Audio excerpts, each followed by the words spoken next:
Imagine powering on a phone. No SIM card. No airtime. No mobile network. Yet it still works. Calls go through. Messages are delivered. Data moves freely. This isn't science fiction, and it didn't come from Silicon Valley, Shenzhen, or a billion-dollar lab. It came from a teenager in Africa. According to reports that quietly surfaced online, a young inventor developed a phone capable of communicating without relying on traditional telecom infrastructure. No SIM authentication. No carrier contracts. No airtime balance. The device reportedly used an alternative communication method, bypassing the very systems that dominate global mobile connectivity. At first, it sounded impossible. Telecom networks are built on strict hierarchies: towers, carriers, identifiers, permissions. Every phone must ask for access. This device didn't. Instead, the phone allegedly created its own communication layer, routing signals peer-to-peer, dynamically adapting to distance, density, and available frequencies. In simple terms, it didn't ask the network for permission. It behaved as if the network wasn't necessary at all. Word spread fast. Engineers were stunned. Tech forums lit up. Videos analyzing the concept gained traction. For regions where airtime costs are high and coverage is unreliable, the implications were enormous. A phone like this could redefine access to communication, especially in rural and underserved areas. But that excitement didn't last long. Not because the phone failed, but because attention arrived. Telecom authorities reportedly began asking questions. Regulators raised concerns about spectrum usage, security, and compliance. Carriers, whose entire business models depend on SIM-based access, suddenly faced a device that didn't fit into any existing category. And then, just as quickly as the story emerged, it began to disappear. Videos were taken down. Demonstrations stopped. Mentions became vague. Some sources claimed the device was restricted. Others said it was under review. A few went further, suggesting it had been effectively shut down before it could scale. No official global announcement. No dramatic press conference. Just silence. And that silence raised a far bigger question. Was this about safety and regulation, or was it about control? Because if a single teenager could build a phone that bypassed SIM cards and airtime entirely, what would that mean for an industry worth trillions of dollars? And more importantly, what happens to inventions that challenge systems too big to fail? To understand why this invention triggered such an intense reaction, you have to understand how tightly controlled communication really is. Every phone call, every message, every data packet normally passes through licensed infrastructure. Governments regulate it. Telecom companies monetize it. Entire surveillance, billing, and security systems depend on that control. This teenager's phone didn't fit into any of those frameworks. Instead of relying on SIM authentication, the device reportedly used a decentralized communication method, forming ad hoc networks between nearby devices. Each phone acted as both a receiver and a relay, passing signals along until they reached their destination. No central tower. No carrier approval. No airtime deduction. In densely populated areas, the system became stronger. The more devices joined the network, the wider and faster communication spread. In rural regions, the phone could reportedly switch frequencies and extend range using directional signal routing. It wasn't replacing the internet. It was sidestepping the gatekeepers entirely. For telecom regulators, this raised immediate red flags. Unlicensed spectrum usage. Untraceable communications. No centralized shutdown mechanism. From their perspective, it wasn't just innovation, it was a loss of visibility and control. A network that couldn't be throttled, billed, or easily monitored didn't just challenge business models, it challenged governance itself. That's when the narrative changed. What was initially framed as a brilliant invention slowly became labeled as unauthorized, non-compliant, and eventually illegal. Meetings were reportedly held. Warnings were issued. Requests for technical documentation followed. And shortly after that, public demonstrations stopped entirely. The teenager behind the invention faded from view. Some say mentors advised him to step back. Others claim authorities demanded the project be paused indefinitely. A few believe the technology was quietly acquired or suppressed before it could reach the public. What's certain is that momentum was cut short just as attention peaked. And that's what makes this story so unsettling. Because the device wasn't taken down after causing harm. It wasn't linked to criminal activity. It didn't malfunction or fail safety tests. It simply worked outside the system. And history shows that technologies which bypass centralized control rarely disappear forever. They either resurface in another form or inspire something even harder to stop. As fragments of the story continue to circulate online, one question refuses to go away. If this was possible once, quietly, with limited resources, how many similar ideas are already being built, right now, out of sight? And what happens when the next one doesn't stop? That possibility is what keeps resurfacing in quiet conversations among engineers and researchers. Because once a concept like this is proven, even briefly, it can't be unseen. The idea that communication doesn't have to flow through centralized towers or SIM-based permissions changes how people think about connectivity itself. In the weeks after the shutdown rumors, subtle clues began to appear. Code snippets shared anonymously, technical diagrams posted and then deleted, discussions that moved from public forums to private channels. It was as if the invention had fragmented, no longer a single device, but an idea spreading quietly from mind to mind.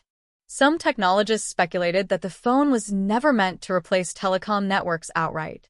Instead, it may have been designed as a fallback system, something that could operate during outages, disasters, or in regions where infrastructure simply doesn't reach. In that context, the invention looks less like a threat and more like a safety net. But systems built for resilience often collide with systems built for control. Regulators argue that communication must be manageable, accountable, and secure. Without oversight, they warn, networks could be abused. Supporters counter that decentralization doesn't automatically mean chaos. It can mean empowerment, privacy, and access.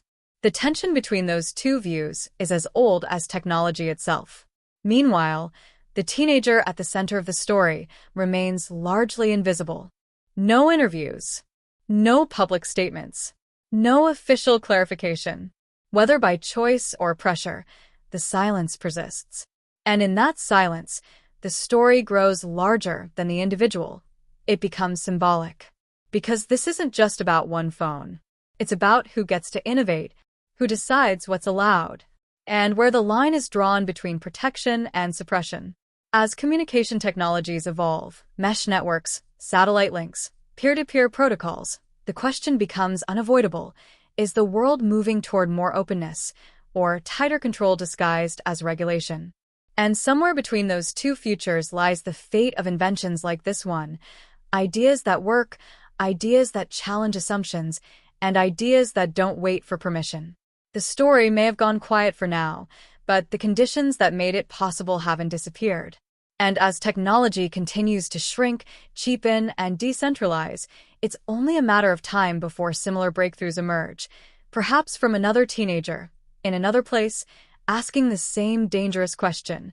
That question lingers because it strikes at the heart of how modern societies function. Communication isn't just about convenience anymore. It underpins commerce, security, governance, and influence. Whoever controls the channels controls the flow of information. And that's why inventions like this provoke such a swift response. What makes this case even more unsettling is how early it happened. This wasn't a fully funded startup or a corporate lab pushing boundaries. It was a teenager experimenting with ideas, components, and code. Limited resources. No legal team. No institutional protection. Just curiosity and capability. And yet, that was enough to expose a vulnerability in a system assumed to be unshakable. Some engineers believe the phone's true breakthrough wasn't hardware at all, but logic.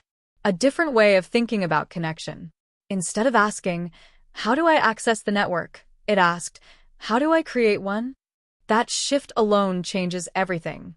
It turns every device into infrastructure, every user into a node. In regions affected by blackouts, censorship, or natural disasters, such a concept is powerful. Communication becomes resilient by default. No single point of failure. No switch to flip. And that resilience is precisely what makes centralized authorities uncomfortable. Quietly, parallel technologies continue to advance. Mesh networking apps, offline data relays, satellite-to-device communication. Each one chips away at dependency, piece by piece. None of them make headlines like a SIM-free phone, but together they point in the same direction. Decentralization is no longer theoretical. And that's why this story refuses to disappear.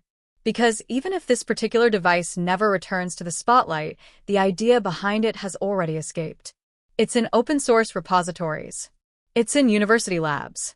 It's in the minds of young inventors watching closely, learning an unspoken lesson, not just about engineering, but about power.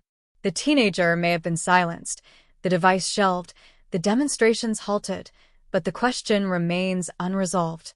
How long can systems built on permission withstand technologies built on possibility? And as the world edges closer to that answer, one thing becomes increasingly clear. The next breakthrough won't announce itself loudly. It won't ask for approval. It will simply appear, quietly, already working. And when that moment arrives, recognition may come too late. History has a pattern of reacting after disruption becomes undeniable. At first, ideas are dismissed. Then they're questioned. Then they're restricted. And only afterward are they studied, repackaged, or quietly absorbed into the very systems they once threatened. What's striking is how familiar this cycle feels. Early internet protocols were once seen as dangerous. Encryption was labeled a weapon. Even peer-to-peer file sharing triggered crackdowns before its underlying concepts re-emerged in legitimate platforms. The SIM-free phone fits neatly into that lineage, an uncomfortable glimpse of what communication could look like without centralized permission. For young innovators watching this unfold, the message is complicated. On one hand, creativity is celebrated in speeches and classrooms. On the other, when creativity collides with entrenched interests, the consequences can be swift and silent. No court cases. No headlines. Just quiet pressure and disappearance. Yet innovation has a way of adapting. Some believe the original phone was never the end goal. It may have been a proof, an experiment to show that the assumption itself was wrong. That SIM cards are a choice, not a necessity. That networks can be built from the edges inward rather than the top down. If so, then its shutdown may have only accelerated something larger. Because now the idea exists. And ideas don't require factories, licenses, or approval to spread. As hardware becomes cheaper and software more modular, the barrier to building alternative communication systems continues to fall. What once required labs and funding now fits on a desk, or in a backpack. The next iteration may not look like a phone at all. It could be an app, a chip, a protocol hidden inside something ordinary. And when it appears, it may not trigger alarms immediately. It may start small, quiet, useful, until suddenly it's everywhere. That's what makes this story less about a ban and more about a warning. Not a warning to inventors, but a warning to systems that assume control is permanent. Because somewhere, right now, someone else is asking the same question this teenager did, only with better tools, more knowledge, and a world that's increasingly ready for answers that don't come with permission slips. And that readiness is growing faster than most institutions realize. Across the globe, trust in centralized infrastructure is quietly eroding. Outages last longer. Costs rise. Restrictions tighten. And every disruption, whether political, economic, or environmental, reminds people how fragile modern connectivity really is. That's the silent fuel behind inventions like this. The teen didn't just build a device. He surfaced a fear many already carry. What happens when access is revoked? When networks go dark? When communication becomes conditional? A SIM-free phone doesn't just answer those questions. It challenges why they exist in the first place. Insiders say the reaction wasn't driven by safety concerns alone. Telecom ecosystems depend on predictability. Billing systems, spectrum allocation, surveillance compliance, data routing. Everything assumes identifiable users moving through approved channels. A device that dissolves those assumptions doesn't merely disrupt a product line, it destabilizes a model. And models protect themselves. So the shutdown didn't come with dramatic raids or public trials. It came with advice, with warnings framed as concern, with doors quietly closing, demonstrations canceled, invitations withdrawn. Momentum slowed, not by force, but by friction. Yet friction works both ways, because every attempt to suppress an idea also confirms its power. Online, fragments of the story began circulating. Not blueprints, just enough to spark curiosity. Engineers debated possibilities. Developers asked what if. Students began experimenting with mesh protocols, long-range radio modules, hybrid devices that blurred the line between phone, router, and satellite terminal. The original invention became less important than the ripple it caused. And ripples don't respect borders. In places where connectivity is expensive, unreliable, or monitored, the appeal is obvious. A communication tool that works independently isn't a luxury. It's resilience. It's autonomy. It's the difference between silence and coordination when systems fail. Which brings us back to the uncomfortable truth authorities rarely acknowledge out loud. Banning a device doesn't ban the need it fulfills. It only delays the moment when that need is met again, this time in a form even harder to trace, regulate, or stop. And that is where this story pauses, not with a conclusion, but with a crossroads. On one side stands the world as it is now, controlled gateways, permission-based access, invisible switches that decide who gets to speak and who goes silent. On the other side stands a future quietly taking shape, built by individuals who don't ask how to fit into existing systems, but how to work without them. The African teen at the center of this story may never receive public credit. His device may never return to market. His name may fade from headlines. But the idea he proved cannot be erased, because it answered a question many were afraid to ask. What if communication didn't need approval? Once that question exists, it can't be unheard. History shows us that every major shift in technology begins this way, first denied, then resisted, then quietly copied, and finally normalized. Not because authorities allow it, but because reality demands it. So while this phone was shut down, the path it revealed remains wide open. And somewhere right now, the next version is already being built, smarter, quieter, harder to stop.